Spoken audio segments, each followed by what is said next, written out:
Hey guys, what's up? Welcome back to my channel. So for today's video, I wanted to share with you how you can create a flawless base. Now I get a lot of messages on my Facebook page and most of them are actually inquiries about foundation, how to make it last, how to get a very flawless skin-like look. So keeping all those queries in mind, today I came up with this video where I'm going to be sharing with you small tips and tricks that's going to help you to get a flawless base. So I already have a video where I've showed you how you can apply your foundation, concealer and so on. That video was more of like an informational style where I've discussed in detail how you can find your perfect foundation shade, what different tools you can use to apply your foundation, about primer and all of that. So for today's video, I'm not gonna get into all of that because I've already covered it. So I'm gonna focus mostly on the application process. But if you're a beginner or you're new to makeup, I would highly suggest you people to check that video out. Although it is pretty old and I am a little rusty there because I used to be very camera shy and very stiff back then. So I'm not really that proud of that video, but the information that I've shared is true till date. So I would highly recommend you guys to check that out. I would link that video up here and also down below in the description box. Now without further ado, let's get into the tutorial. So before I get into the makeup, it's really important that you prepare your skin for it, and what that basically means is to clean your skin properly and to moisturize.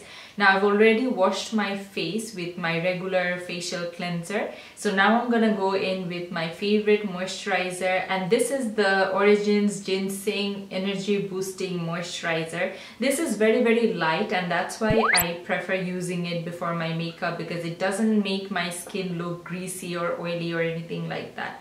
So I'm just going to apply a little bit on my skin, and this is just going to help me get rid of all the dry patches or dryness in my skin. And especially during winter, I feel this step is a must do. Okay, next I like to go in with my eye cream, and this is the Origins Ginseng Refreshing Eye Cream to brighten and depuff.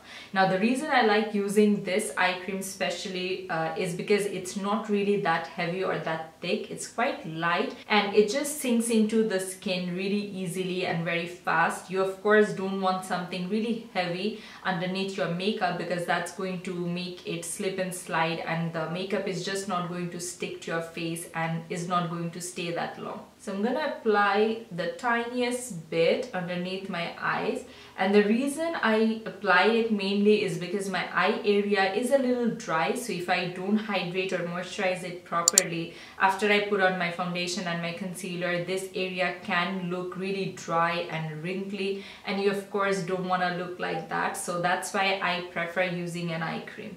So after this, I would generally let it be like this for at least 10 to 15 minutes so that the product can get absorbed into my skin. Because now if I go ahead with my foundation and my makeup, it's just not going to stick to my skin and it's just gonna slip and slide. So wait for at least 10 minutes so that it all gets absorbed into the skin. And at this point, I also like to go in with my lip balm so that by the time I'm done with my makeup and I'm ready to put on my lipstick, my lips are really moist and it's not dry or flaky. So I've waited for a good 10 to 15 minutes and my skin has completely absorbed the moisturizer. I can't really feel anything to the touch, which means now we are ready to dive into the makeup. So the first product that I'm going to use today is this Smashbox Photo Finish Primer Water. Now I don't really think you can replace your typical primer with this because it's kind of like an added layer of moisture. It doesn't really help to fill in your pores or mattify your skin or any other skin issues that you might have. So I'm just going to spray it all over my face. So I'm just gonna wait a bit for it to soak into my skin. So the next step is to use a primer, and what sort of a primer you use actually depends on your skin type and what your skin needs. I personally love using the Benefit Porefessional primer. This is my go-to primer, like for regular use, this is what I'll go for because I have a lot of large pores around this area and also on my nose I have some texture issues, and even like my T-zone can get really oily, especially during summer. So this primer primer works best for me, but of course, depending on how my skin is doing or what the weather is like or what sort of a look I want, I would switch up my primer. Like for example, if I want a very glowy look, I might go in with this L'Oreal Lumi Magic primer. But for general days, I prefer using the Porefessional, so that's what I'm gonna be using today. So I'm gonna apply this primer all over my face. And again, I like to tap it in my skin rather than rubbing it harshly. So this tapping motion actually helps the primer to fill in the pores, and also it doesn't disturb your skin. Okay, so now our skin is primed and it's ready for the foundation. So for my foundation today, I'm going to be using this Makeup Forever Ultra HD foundation. It's one of my most favorite. I think it's a must-have foundation, and I am in the shade Y345. Now, I personally like using my foundation with a beauty blender, but of course, if you don't have a beauty blender, you can use the Real Techniques sponge or any other sponge. Now, I feel every brand has their own version of a beauty blender, so you can use any one that you like, or you can also use a brush. So whatever you are comfortable with, you can use that. But I feel the sponge helps to give a very natural skin-like finish. It really helps the foundation to sink into the skin and doesn't let it sit on top. So I feel for those of you who are struggling with a flawless base, or who feel that the foundation doesn't really blend into the skin that well, or it sits on top of the skin, you can use a damp sponge or a beauty blender, and trust me, it's going to make your foundation look 10 times better. So just shake your foundation properly before you pump it out, and then I like to pump it at the back of my hand. I'm going to take 2 pumps, and it's always better to start with a very light layer at first, because you can always build up your foundation. But if you go in with too much at first, it would be very difficult to take it off, and that can make your skin look really cakey. So I'm gonna dot it all over my face using my finger first, and then I'm gonna use the beauty blender to blend it out.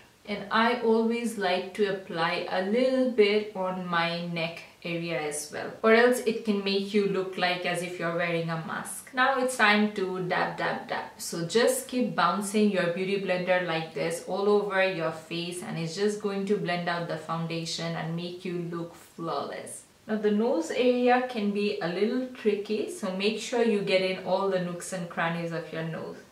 Now I don't like taking the foundation up to my under eye area, because there I would be applying a concealer later on, and the more product you build up, the more cakey it can look. And always take the foundation up to your hairline so that your natural skin doesn't peek through. Okay, so now it has given me a very light wash of color.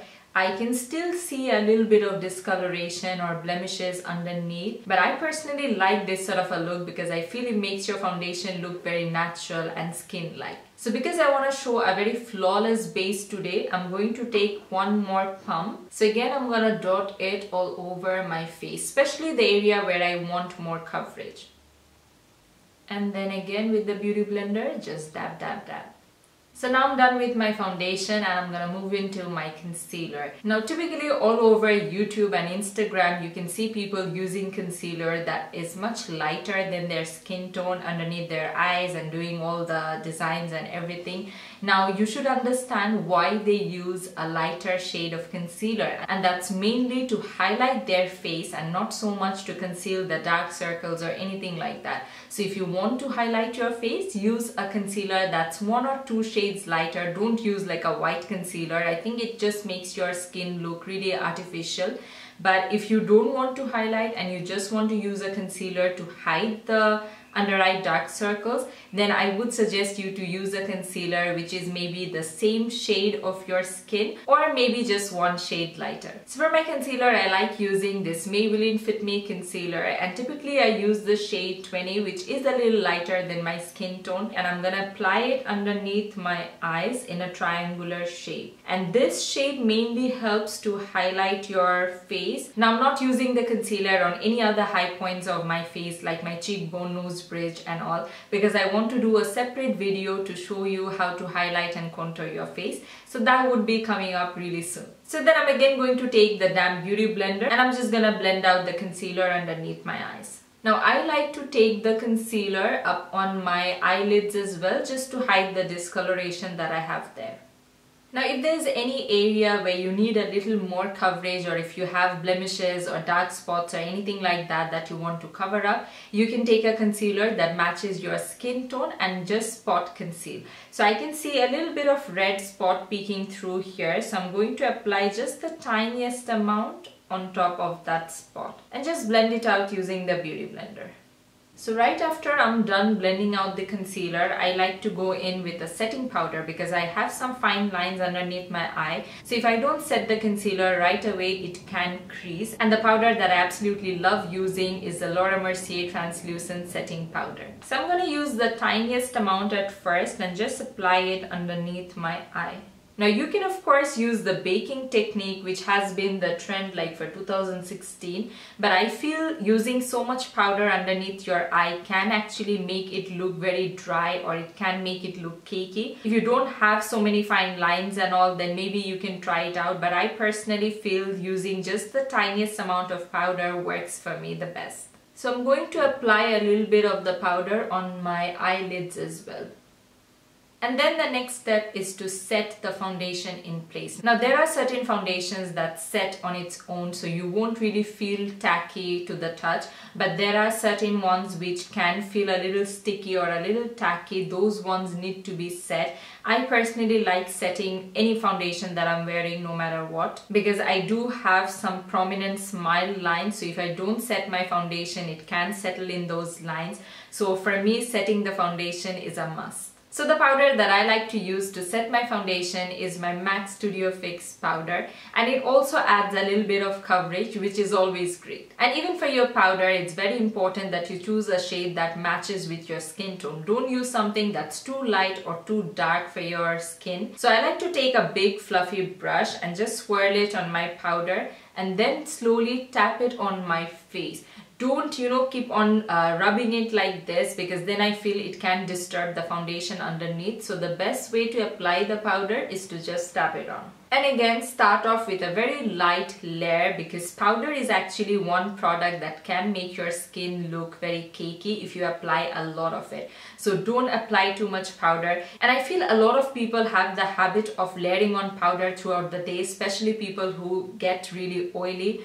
Don't do that, because that's what can make your skin look cakey. If you get really oily or shiny, try to use a blotting paper instead. Now the next product that you can use, which is optional, is a finishing powder. Now there's a difference between a setting powder and a finishing powder. Like for example, this MAC one that I used is a setting powder. It helps to set your foundation. On the other hand, this Hourglass Ambient Lighting powder, this is in the shade Dim Light, actually works as a finishing powder.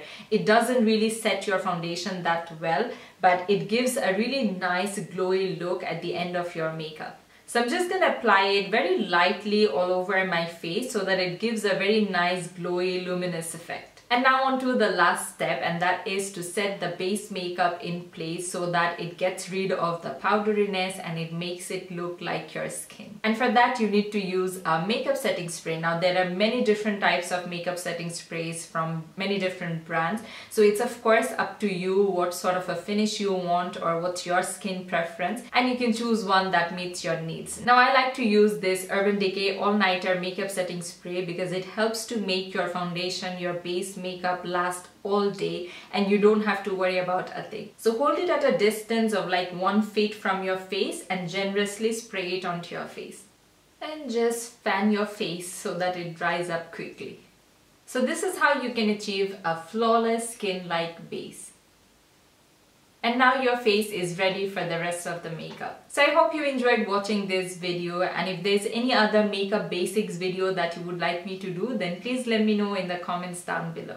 So until next time, take care and bye-bye.